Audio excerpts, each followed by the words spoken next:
सो आज पहली बार आप थंबनेल देखकर सही जगह पहुंचे हो। आज जो मैं बताने वाला हूँ टॉपिक, ये बहुत ही इंपॉर्टेंट है। इससे आपके मैक्सिमम क्वेश्चन जो है ना वो इजीली सॉल्व हो जाएंगे जब आप एमएसटी सीईटी के एमसीक्यूज वगैरह सॉल्व करोगे। इवन तो बोर्ड्स में भी इसका एक क्वेश्चन पूछा जाता है। तो कौन सा वो टॉपिक है देखते हैं। ये है अलजेब्रा ऑफ स्टेटमेंट। थोड़ा बच्चे इससे डरते बहुत है क्योंकि इसमें बहुत सारे लॉज जो है वो आपको याद करना पड़ता है। मैं आपको एक इजी तरीका बताऊंगा आज जिससे आप सारे लॉज को याद रखना आसान हो जाएगा आप लोगों के लिए। ठीक है, तो सबसे पहला लॉ जो है वो है इडम्पोटेंट लॉ।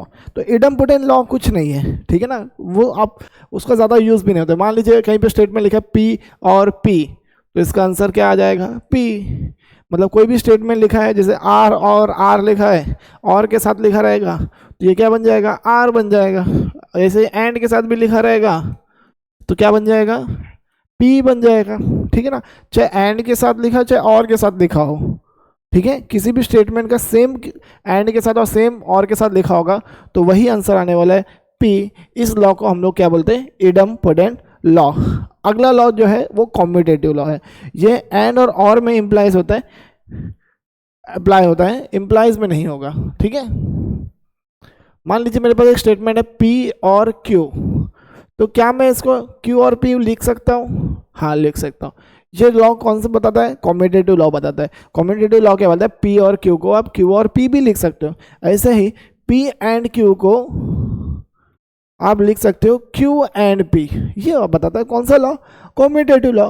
एंड और में आप उल्टा उल्टा कर सकते हो, ये बताता है हमें कॉम्यूटेटिव लॉ। ठीक है, अगला हमारा है एसोसिएटिव लॉ। एसोसिएटिव लॉ और भी सिंपल है। एसोसिएट का मीनिंग समझिए। एसोसिएट का मतलब होता है ग्रुप बनाना। मान लीजिए हमारे पास तीन चीज़ें हैं, पी है, क्यू है और आर है, तीन स्टेटमेंट है और तीनों के तीनों और से जॉइंट है। तो क्या मैं इसको ऐसा लिख सकता हूँ? मान लीजिए मैंने लिख दिया पी और क्यू का एक ग्रुप बना दिया और आर को बाद में लिख दिया, तो चलेगा क्या? हाँ चलेगा। तो सर क्या पी और क्यू का ही ग्रुप बना सकता था? क्यू और आर का बना सकता था क्या? हाँ बना सकता था। क्या मैं पी और आर का बना सकता हूँ? बना सकता हूँ। ठीक है, ये लॉ ये किसकी मदद से आप कर सकते हो? एसोसिएटिव लॉ की मदद से आप ऐसा अप्लाई कर सकते हो। और ऐसे ही और की जगह मान लीजिए एंड भी हो, क्या तभी भी हो सकता है? हाँ, तो एसोसिएटिव लॉ और एंड दोनों पे अप्लाई होने वाला है। क्या होगा आंसर बताइए? पी एंड क्यू कभी मैंने ग्रुप कर सकता हूँ और इसी तरीके से P and Q and R का भी मैं ग्रुप कर सकता था और पी एंड आर का भी मैं ग्रुप कर सकता था। क्यू को बाद में लिख देता हूँ मैं। ठीक है, ये किसकी मदद से लिख सकते हो? एंड और दोनों में ही अप्लाई होता है। कौन सा लॉ?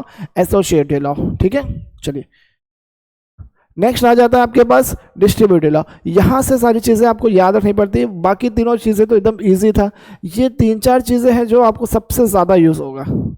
ये चार लॉ है जो पूरे हर सवाल में ये लगने वाला ही है, समझ के चलिए। ठीक है, इसी चार सवाल में गड़बड़ करते हो। चलिए फिर से आ जाता हूँ मैं पीछे और आपको मैं समझाता हूँ कि कैसे हमें लगाना है कौन सा डिस्ट्रीब्यूटिव लॉ। मान लीजिए मेरे पास स्टेटमेंट है पी और क्यू एंड आर।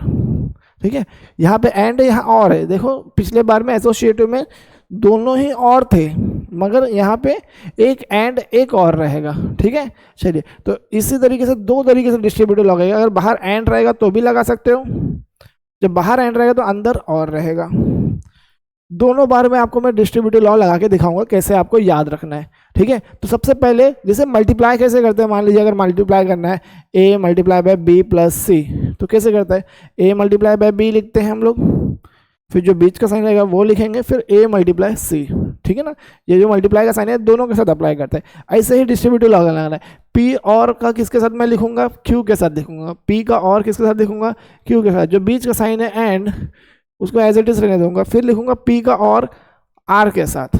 समझ में आया कैसे लगाया मैंने? जैसे मल्टीप्लिकेशन में करते हैं वैसे ही इसमें भी लॉ लगाना है। अब मान लीजिए मुझे एंड का लगाना है तो कैसे होगा बताइए? पी एंड का मैं किसके साथ लिखूंगा? पहले पी एंड का क्यू के साथ लिखूंगा, फिर और का सिंबल लगाऊंगा, फिर से पी एंड का मैं लिखूंगा आर के साथ। ये हो गया मेरा डिस्ट्रीब्यूटिव लॉ। कितना आसान था याद करना। चीज़ों को आप समझ लोगे तो जल्दी याद भी हो जाएगा और ज़्यादा दिन तक याद भी रहने वाला है। चलिए नेक्स्ट है डी मॉर्गन्स लॉ। ये ऑलरेडी हमने निगेशन में पढ़ा हुआ है, याद हो रहा होगा। निगेशन में क्या पढ़ते थे बताइए? लॉ क्या था निगेशन में? मान लीजिए मेरे पास पी एंड क्यू का निगेशन लिखना है, या पी और क्यू का निगेशन लिखना है। कैसे लिखता था मैं, यही है डी मॉर्गन्स लॉ, जो निगेशन का लॉ था। इसमें हो जाता था निगेशन पी एंड की जगह और आ जाएगा निगेशन क्यू, ऐसे और की जगह एंड आ जाएगा negation P and negation Q. ये था हमारा निगेशन लॉ, याद रहेगा निगेशन लॉ। निगेशन लॉ भी बोल सकते हैं इसको, डी मॉर्गन्स लॉ भी बोल सकते हो, ठीक है। चलिए नेक्स्ट आता है कॉम्प्लीमेंट्री और आइडेंटिटी। ये दो भी सबसे ज़्यादा इंपॉर्टेंट है। सबसे पहले कॉम्प्लीमेंट्री कर लेते हैं, वो ज़्यादा आसान है, फिर आइडेंटिटी भी मैं समझा दूंगा आपको, ठीक है। कॉम्प्लीमेंट्री लॉ, कॉम्प्लीमेंट्री लॉ में पी और निगेशन पी, इसका एक बार मैं और लूँगा और इसी पी और निगेशन पी का मैं एंड लूँगा मैं, ठीक है। अगर मैं इसका और लूँ तो क्या रिजल्ट आने वाला है वो समझना है। आप चाहिए तो ट्रूथ टेबल बना के भी याद कर सकते हो, मगर आपको अभी फिलहाल के लिए डायरेक्ट याद रखना है। तो और में हमेशा याद रखने का ट्रू आएगा, और एंड में हमेशा याद रखना है आपको सी आएगा, मतलब फॉल्स आएगा। आप चाहिए तो ट्रूथ टेबल दोनों का बना के चेक करेंगे, तो इसमें हमेशा क्या आएगा, सारे आंसर फॉल्स आएंगे, इसमें सारे आंसर ट्रू आएगा। तो याद रखने का कॉम्प्लीमेंट्री लॉ में और में टोटोलॉजी, एंड में कॉम्प्लीमेंट्री, सॉरी ये क्या आता है कॉन्टिजेंसी, ठीक है ना, sorry contradiction, C for contradiction, T for tautology. याद रखना है एंड में कॉन्ट्राडिक्शन और में टोटोलॉजी। ये कब लगाना है, कॉम्प्लीमेंट्री लॉ। कॉम्प्लीमेंट्री लॉ कब होता है, जब एक स्टेटमेंट हो उसका निगेशन स्टेटमेंट के साथ और या एंड जॉइंट हो, ठीक है। और या एंड जॉइंट कब रहेगा, स्टेटमेंट और उसके निगेशन वाला स्टेटमेंट। और में हमेशा ट्रू आंसर आता है, एंड में हमेशा आंसर फॉल्स आता है, ठीक है। याद रहेगा कॉम्प्लीमेंट्री लॉ। चलिए आइडेंटिटी लॉ, आइडेंटिटी लॉ कैसे याद रखेंगे, मान लो पी और का मैंने ले लिया सी के साथ, या मैंने पी और का ले लिया है टी के साथ, तो क्या रिजल्ट आने वाला है वो आप याद रखिए।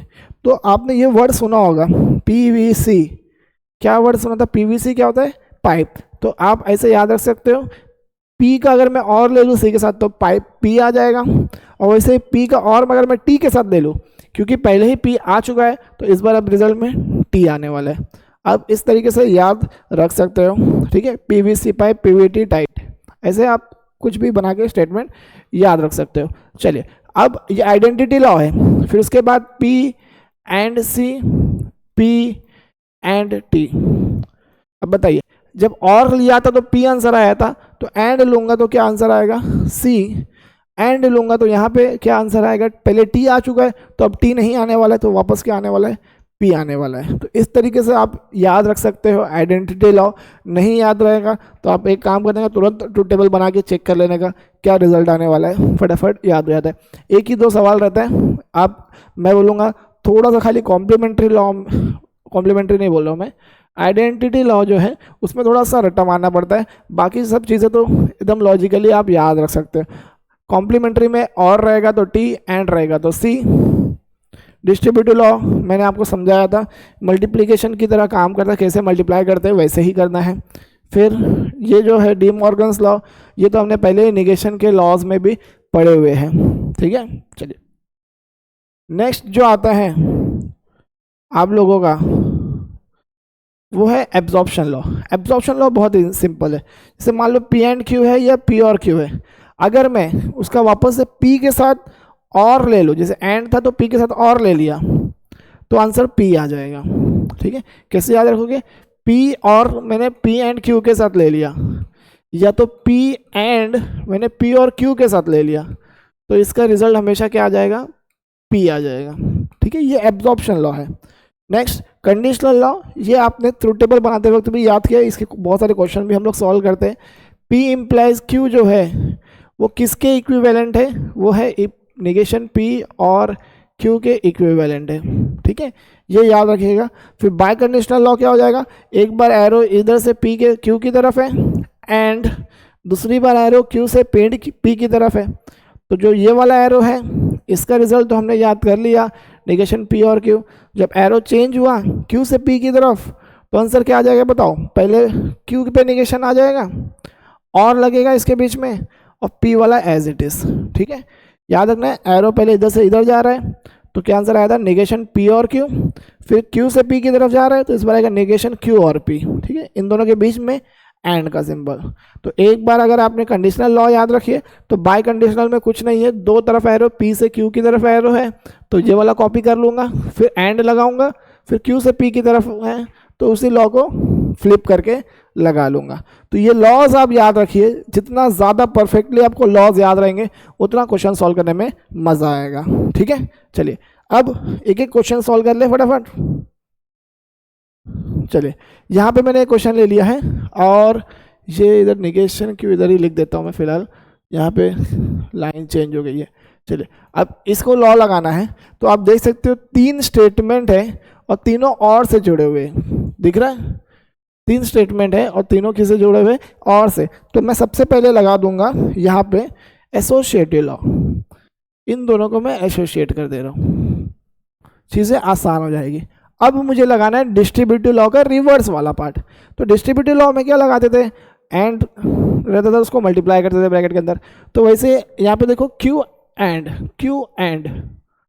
या एंड क्यू, ये दोनों में अंदर मल्टीप्लाई हुआ है समझ लीजिए। तो मैं कॉमन ले लूँगा इस बार, एंड क्यू मैंने कॉमन ले लिया तो क्या बचेगा, यहाँ से पी बचेगा, यहाँ पे और बचेगा और यहाँ पे नेगेशन पी बचेगा। अब आप देख सकते हो ये एक देखा देखा सा स्टेटमेंट लग रहा है, कॉम्प्लीमेंट्री लॉ लगता है, याद आ रहा है। किसी भी स्टेटमेंट का अगर मैं और ले लूँ उसी के निगेशन के साथ तो कॉम्प्लीमेंट्री जो स्टेटमेंट होता है उसमें क्या रिजल्ट आता है बताइए, हमेशा क्या आता है, ट्रू आता है। तो ये हो गया ट्रू एंड क्यू और आर एंड नेगेशन क्यू। अब इसका बताइए, अगर मैं P एंड T ले लूँ तो याद रखिए पी वी टी क्या था, पी वी टी टाइट था, तो P एंड T में क्या आएगा, इस बार P आने वाला है, समझ में आ रहा है। अरे डिस्ट्रीब्यूटिव लॉ, एंड अगर मैं T के साथ ले लूँ, अगर मैं एंड ले लूँ T के साथ तो आंसर क्या आ जाएगा, P आ जाएगा। मतलब अगर मैं यहाँ पे स्टेटमेंट मेरे पास P की जगह Q दिख रहा है बस, तो आंसर क्या बन जाएगा, Q बन जाएगा। ठीक है, चलिए एक मिनट रुकिए बस।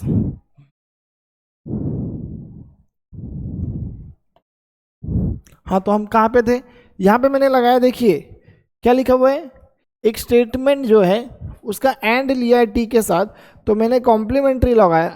तो एंड अगर मैं ले लूँ, किसी भी स्टेटमेंट का एंड ले लूँ टी के साथ तो वो वही वाला स्टेटमेंट आंसर आ जाता है। तो बस यही आंसर लगाना था, एंड लेने के बाद क्यू आ गया और आर एंड नेगेशन क्यू।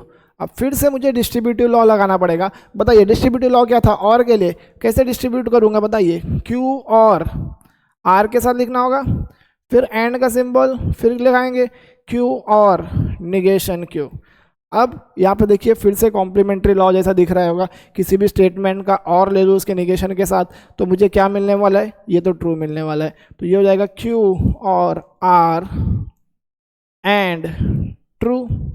अब बताइए एक स्टेटमेंट है एंड टी के साथ, बताइए अभी किया था, एक स्टेटमेंट है एंड टी के साथ तो वही स्टेटमेंट आंसर आ जाता है। तो क्या आंसर आएगा बताइए, इसमें एक स्टेटमेंट है एंड टी के साथ तो वही स्टेटमेंट आ जाएगा, मतलब क्यू एंड आर। तो ये मेरा फाइनल आंसर है। ये मैंने लगाया लास्ट में वापस से आइडेंटिटी लॉ, यहाँ पे लगाया था कॉम्प्लीमेंट्री लॉ, यहाँ से इस स्टेटमेंट पहुँचने के लिए मैंने वापस से लगाया था आइडेंटिटी लॉ। ठीक है, तो चीज़ें आप समझ के चलिए, एक एक स्टेप पे आप लॉ लगाते जाइए, आपको खुद ही समझ में आ जाएगा कि नेक्स्ट स्टेप क्या करना है। एक और क्वेश्चन करेंगे, कॉन्सेप्ट को और थोड़ा क्लियर करूँगा मैं। यहाँ पे लिखा हुआ है P एंड निगेशन P और निगेशन Q, वापस से एंड लिखा है तो मैं एक काम कर लेता हूँ, एसोसिएट कर लेता हूँ इन दोनों को, एंड Q। ठीक है, चलिए अब देखिए इसको डिस्ट्रीब्यूट कर लीजिए, क्या हो जाएगा डिस्ट्रीब्यूट करने के बाद, ये हो जाएगा P एंड निगेशन P और P and negation Q distribute कर दिया। बताइए एंड लगा हुआ है तो कॉम्प्लीमेंट्री लॉ में एंड में हमेशा क्या आता है, एंड में कॉम्प्लीमेंट्री लॉ में एंड में हमेशा C आ जाता है और ये वाला स्टेटमेंट एज इट इज। अब आइडेंटिटी लॉ बताइए, अगर किसी भी स्टेटमेंट P का और ले लूँ C के साथ तो PVC पाइप, मतलब PVC मतलब ये स्टेटमेंट VC, तो वो क्या आंसर आएगा, स्टेटमेंट, ये आ जाएगा P एंड निगेशन Q। ठीक है, एंड Q। अब वापस से डिस्ट्रीब्यूटिव लॉ लगाइए, या तो डिस्ट्रीब्यूटिव लॉ लगाने की ज़रूरत ही नहीं है क्योंकि यहाँ पे भी एंड है, यहाँ पे भी एंड है, तो मुझे लगाना होगा अब एसोसिएटिव लॉ। तो इसका एसोसिएशन ना करके मैं इसको एसोसिएट में डाल देता हूँ। क्यों ऐसा डाल रहा हूँ? क्योंकि वो दोनों जब एसोसिएट होंगे, नेगेशन क्यू एंड क्यू, तो ये क्या बन जाएगा? ये बनने वाला है कॉम्प्लीमेंट्री लॉ। कॉम्प्लीमेंट्री लॉ में यहाँ पे क्या आ जाता है? एंड में हमेशा कॉम्प्लीमेंट्री लॉ में क्या आ जाता है? सी। अब किसी भी स्टेटमेंट का एंड ले लूँ मैं सी के साथ, तो आंसर क्या आ जाता है? आइडेंटिटी लॉ में ही बच्चे कंफ्यूज रहते हैं। तो एंड अगर मैं ले लूँ सी के साथ तो हमेशा क्या आंसर आएगा? सी। मतलब इसका फाइनल आंसर जो है वो क्या आने वाला है? सी। ठीक है, कितनी सिंपल सी चीज़ें थी। आप अगर लॉजिकल होकर थोड़ा सोचोगे तो बहुत जल्दी जल्दी सम सॉल्व हो जाता है। ठीक है, चलिए आगे बता रहा हूँ। एक और क्वेश्चन करते हैं हम लोग। यहाँ पे भी देखिए और दिया हुआ है। ठीक है, तो मैं वापस से इन दोनों को एसोसिएट कर लेता हूँ। अब मुझे बताइए क्या आ रहा है? इन दोनों में इस बार कॉमन नहीं आ रहा। पिछले बार कैसे कॉमन आ गया था? नहीं आ रहा है इसमें। तो एक काम कर दो, ऐसा कुछ एसोसिएशन कर दो जिसमें आपको कॉमन मिल जाए। तो अब इस बार मैं एसोसिएट करूँगा पहला वाला टर्म और लास्ट वाला टर्म, ताकि इसमें मुझे नेगेशन क्यू जो है वो एसोसिएट में दिख जाए। या तो आप चाहिए इन दोनों को भी आप एसोसिएट कर सकते हो। एसोसिएशन करना कैसे है ये डिसाइड करना है कि क्या चीज़ कॉमन आ रही है। ठीक है, तो यहाँ पे नेगेशन पी एंड ये कॉमन आ जा रहा है, तो इसे कॉमन लूँगा तो यहाँ से बचेगा क्यू, और यहाँ से क्या बचेगा? Negation Q. अब बताइए और में क्या आता है रिजल्ट? और में क्या आता है कॉम्प्लीमेंट्री लॉ में? ये और में हमेशा से टी आता है आंसर। अब बताइए पी एंड टी, किसी भी स्टेटमेंट का एंड ले लूँ टी के साथ तो क्या रिजल्ट आता है? Identity law. क्या रिजल्ट आता है? पी रिजल्ट आता है। तो मतलब जो स्टेटमेंट है वही रिजल्ट में आएगा। अच्छा, कुछ चीज़ें हमारे पास छूट गई है, उसको मुझे लेके चलना पड़ेगा। और के साथ मेरे पास कुछ चीज़ें छूट गई थी, पी एंड नेगेशन क्यू, या पी एंड नेगेशन क्यू। अब फिर से लगाइए, और का लगाना है मुझे, बीच में और का सिंबल है। अब लगाइए फिर से डिस्ट्रीब्यूटिव लॉ लगाइए, तो क्या हो जाएगा? पी और नेगेशन पी, डिस्ट्रीब्यूट कर दिया मैंने पी और को। इस वाले पी के साथ हो गया डिस्ट्रीब्यूशन। अब इस वाले के साथ करेंगे नेगेशन क्यू और नेगेशन पी। ठीक है, बताइए और के साथ कॉम्प्लीमेंट्री लॉ क्या रिजल्ट करता है? हमेशा टी रिजल्ट करता है। और के साथ कॉम्प्लीमेंट्री क्या रिजल्ट करता है? टी। अब ये हो जाएगा नेगेशन क्यू और नेगेशन पी। चाहिए तो आप इसमें आप कॉम्पिटेटिव लॉ लगा लीजिए, पी आगे लिख दीजिए, क्योंकि पी आगे लिखने से तो अच्छा दिखता है बस। बताइए फिर से आइडेंटिटी लॉ। बताइए किसी भी स्टेटमेंट का एंड अगर मैं टी के साथ ले लूँ तो वही स्टेटमेंट रिजल्ट में आ जाता है। तो मतलब आंसर क्या आ जाएगा? वही स्टेटमेंट, ये वाला स्टेटमेंट आएगा, पी और नेगेशन क्यू। अब यहाँ से आप डी मॉर्गन्स लॉ लगा सकते हैं, नेगेशन कॉमन लेंगे तो ये क्या बचेगा? पी, और क्या बन जाएगा? And Q. नेगेशन मैंने कॉमन ले लिया, तो फाइनल आंसर आपका ये वाला पार्ट है। आपको हर स्टेप पे लॉ लगाना है, एक एक स्टेप पे आप देखते जाइए कौन सा लॉ लग रहा है properly. Identity law, complementary law, ये सबसे ज़्यादा यूज़ होता है। ठीक है, उसके बाद थर्ड सबसे ज़्यादा यूज़ कौन सा होता है? Distributive law. ठीक है, चलिए तो और प्रैक्टिस करिए, जितने क्वेश्चन हो सकते हैं उतना ज़्यादा सॉल्व करिए। इसका प्रैक्टिस बहुत ज़रूरी है। MCQs वगैरह जब MST CET में आता है उसमें आप क्या करते हो, अगर उसको ट्रुथ टेबल से सॉल्व करने जाओगे बहुत लेंदी हो जाता है। इसको आप सिंप्लीफाई करके सॉल्व करिए, बहुत जल्दी हो जाएगा और सारे ऑप्शंस आपको जल्दी करेक्ट मिलेंगे। ठीक है, तो चलिए फिर से दोबारा मिलेंगे। कमेंट सेक्शन में बताइए अगला आपको कौन सा वीडियो चाहिए होगा, उस पर भी मैं डिटेल वीडियो बनाऊंगा।